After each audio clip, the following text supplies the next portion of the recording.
Basta ya de la ilusión de que los problemas del mundo se pueden resolver con armas nucleares. We've got some difficult days ahead. Tú decías cuál va a ser el destino de América Latina. Yo no lo sé, pero sé cuál es el desafío. El desafío es, ¿vamos a convertirnos en la triste caricatura del norte? ¿Vamos a ser como ellos? ¿Vamos a generar otro mundo diferente? ¿Vamos a ofrecer al mundo un mundo diferente? A democracia incomoda a direita na América Latina quando se quer discutir determinados assuntos. Quando de futebol, carnaval se trata, todos somos patriotas. Mas para estabelecer garantias sociais mínimas, cada um com seu jeitinho. Todo demócrata apoia o direito de escolha dos cidadãos dos seus representantes. Mas, se somos demócratas, deveríamos apoiar também o direito de escolha em outros assuntos. Por exemplo, não marcar as pautas de desenvolvimento nacional dependendo das ganâncias dos bancos, ou estabelecer mecanismos de controle público dos espaços midiáticos que dizem informar os cidadãos. É claro que esse tipo de debates incomodam alguns nacionalistas. Tem quem abriria mão da democracia para continuar fazendo shopping em Miami ou evitar que seu filho divida a sala de aula com pessoas negras. Hoje discutimos o Brasil e a crise na representação. Bem-vindos. Sin explotar a nadie.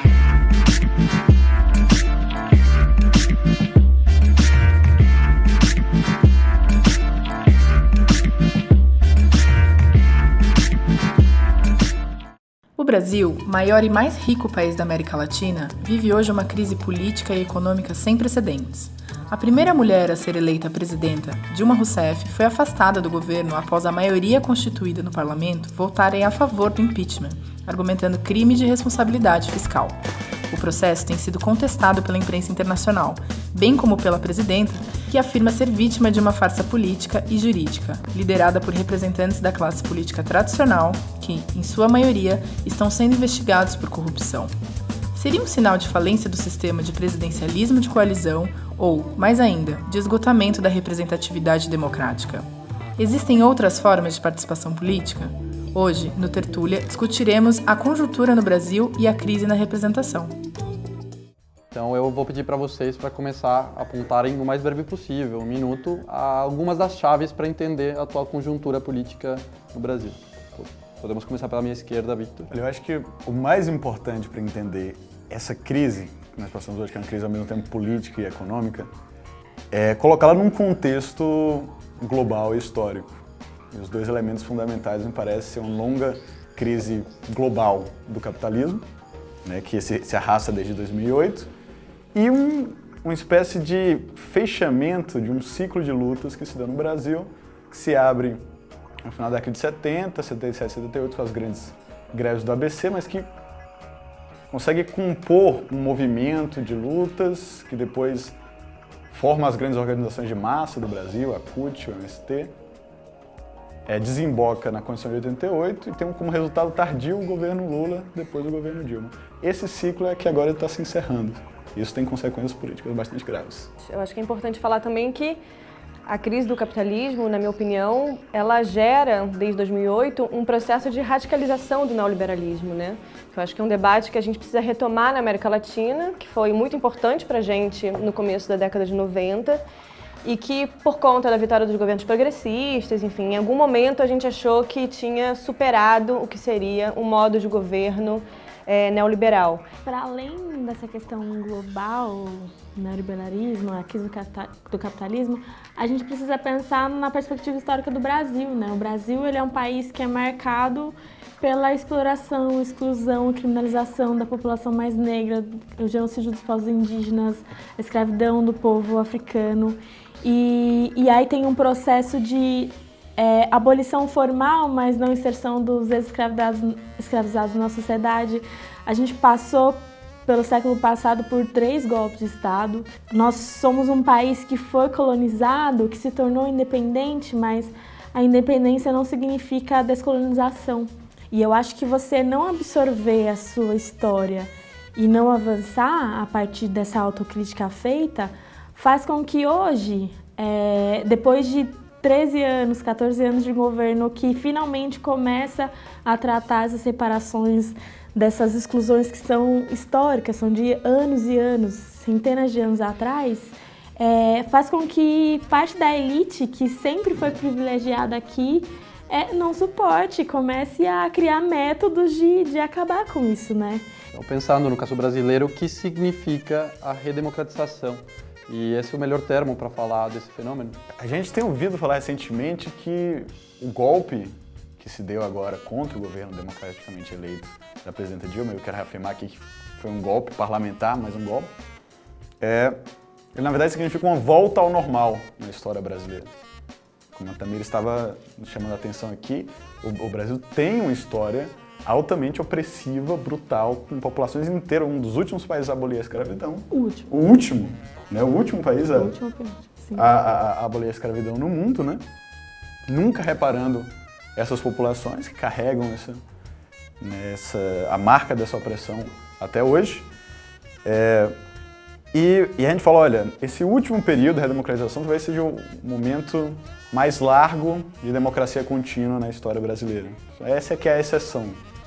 Agora, a gente tem que se perguntar por que essa é a exceção.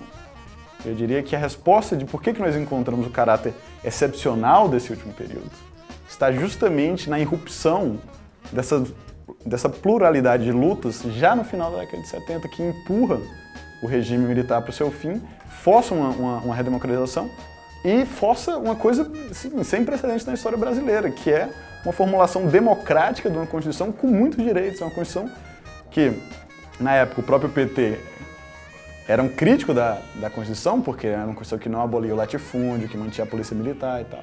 Mas foi uma Constituição de avanço sem precedentes na história do nosso país. Por que isso aconteceu? Pela irrupção dessas lutas. Essas lutas que foram capazes de circular e foram capazes de se compor em organizações e em um instrumento político. E isso nos deu, esses últimos 30 e poucos anos, onde você tem um avanço dos movimentos no interior da própria institucionalidade, mesmo durante governos claramente neoliberais, como os governos tucanos. Você tinha um avanço democrático, você tinha ainda um progresso institucional nesses momentos que agora é cortado, né? E talvez haja uma tentativa de reverter todo esse caminho de avanço, de conquista, e retomar um neoliberalismo mais barra pesada, mais duro. Mas eu acho que, talvez um pouco discordando aqui da Alana, de que esse é um projeto inviável. Eu acho que o neoliberalismo reaparece agora como uma ideologia moribunda. É assim que ele está no mundo, é assim que ele reaparece também em outros países. Na própria Argentina, você vê que não tem condição de resolver os problemas da crise, né? Então, o neoliberalismo não tem mais a potência que ele tinha na década de 90, quando ele conseguia se afirmar como uma força modernizadora.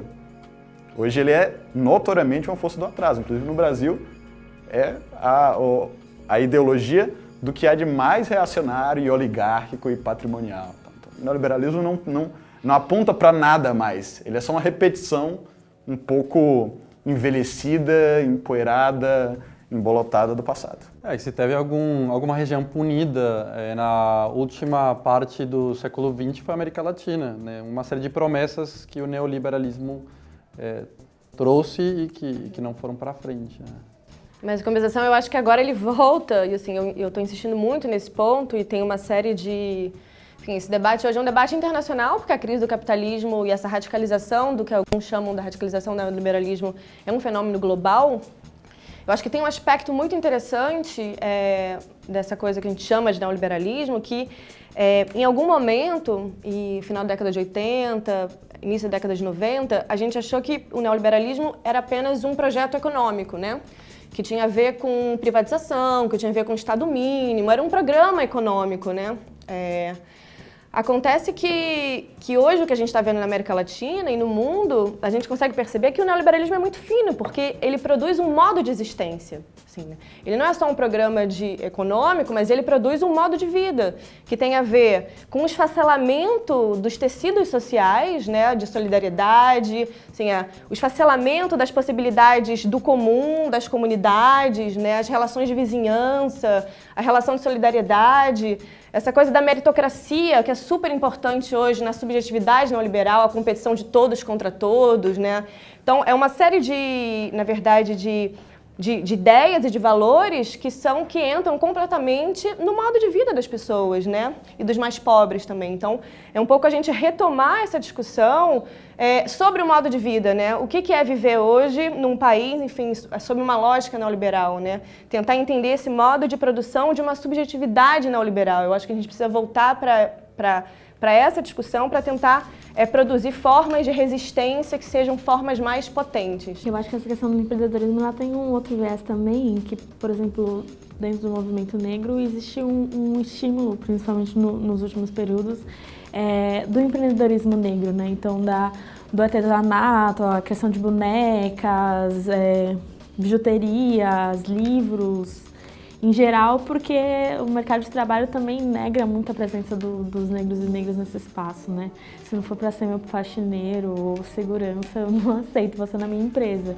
E então o empreendedorismo, para além da negação, né, de trabalhar para o outro, também surge de uma necessidade de sobrevivência, assim, dependendo da população que você está dizendo. Então, eu acho que parte da esquerda não compra esse debate assim também de que fala empreendedorismo, capitalismo, empresariado, porque parte da esquerda é negra, é da periferia ou não necessariamente negro, mas é pobre e sabe que tem alguns espaços, principalmente com essa crise econômica, né, que vocês já disseram que ela é global, né, que interfere nos últimos tempos aqui no Brasil, que atinge a periferia e principalmente a população negra, né, que se vê obrigada, inclusive, a criar formas de se sustentar. Você tinha dito antes que o próprio governo Lula, os governos mais democráticos recentemente, acabaram produzindo também uma subjetividade diferente, né? As pessoas querem participar mais, as pessoas querem se envolver mais, e tem algo que eu poderia chamar, sei lá, de uma espécie de sentimento de insubmissão proletária. Entendeu? Você tem uma insatisfação de estar confinado nos espaços de sempre, socialmente determinados. Né? Então, a população negra também não quer ser só faxineira, quer ser só porteiro. Né? Então, essa insubmissão também alimenta esse desejo de construir outras alternativas de vida, de viver também fora da empresa tradicional. E do consumo como base desse sentido, né? Sim, mas tanto alimenta quanto, sei lá, por exemplo, hoje o planista, o cotista, ele se forma na universidade de direito, de administração, vai tentar entrar no escritório, é muito complicado, vai tentar administrar uma empresa, é complicado. Então, o que eu falo é isso, né? O empreendedorismo, ele surge como uma forma também, né, dessa população entrar no mercado de trabalho e sustentar. Pensando na redemocratização, o golpe ele foi uma fratura, de fato, de alguns elementos desses arranjos anteriores, mas tem elementos dessa nova república que possibilitam também essa fratura, esse golpe parlamentar? Não, eu acho que a gente precisa se reconectar, né? Ao mesmo tempo que a gente hoje vê, inegavelmente, um certo fim desse ciclo de lutas que começa no final da década de 70, com as grandes greves, assim, tinha uma desconfiança naquele momento também do próprio PT, que em alguma medida galvanizou essas lutas importantes do final da década de 70 e começo da década de 80 e que participou também da redemocratização e do debate sobre a Constituinte, o que seria essa nova democracia. Tem um elemento muito importante que a gente precisa se conectar com ele, porque naquele momento tinha uma desconfiança muito séria do PT e das forças progressistas desse pacto social que começava a ser produzido em 85, enfim, essa transição que o PT sempre falava que era uma transição por cima, né? Tanto é que o PT não assinou a Constituição de 88, apesar de ter votado a favor da Constituição, mas ele não assinou. Então, tem um elemento ali de desconfiança e de desconforto de que era um pacto feito por cima e que talvez aquelas lutas potentes, né, essa emergência dos trabalhadores que surgiam no Brasil querendo ter voz nessa coisa, né, os subalternos podem falar dessa vez, eles puderam falar e elegeram o primeiro presidente trabalhador na história do Brasil, mas tinha esse elemento da desconfiança que é muito importante. E eu acho que esse elemento da desconfiança, do desconforto com esse pacto social das elites foi feito por cima, ele voltou em junho de 2013.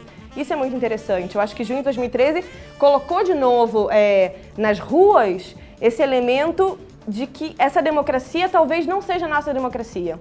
Então, se esse primeiro ciclo de lutas do final da década de 70 e começo da década de 80 trouxe a importância da democracia e da redemocratização do Brasil como uma luta incontornável, junho de 2013 trouxe uma pauta que é muito complementar a essa, mas que a gente vem falando, que é da radicalização democrática, né? Essa democracia, ela mostra a sua insuficiência porque ela mostra que ela está sendo forjada, enfim, em alguma medida, pelas elites, né? Então, essa coisa do financiamento público de campanha, que foi uma vitória depois de junho também, mas um pouco de como a nossa democracia foi capturada por interesses privados e interesses das velhas elites, das velhas oligarquias, enfim, que sempre governaram o Brasil, né? Então, um pouco retomar a desconfiança do Pacto de 85 e agora se contaminar de junho de 2013 para a gente tentar pensar o que seria uma radicalização desse programa democrático que foi apresentado pra gente no começo da década de 80.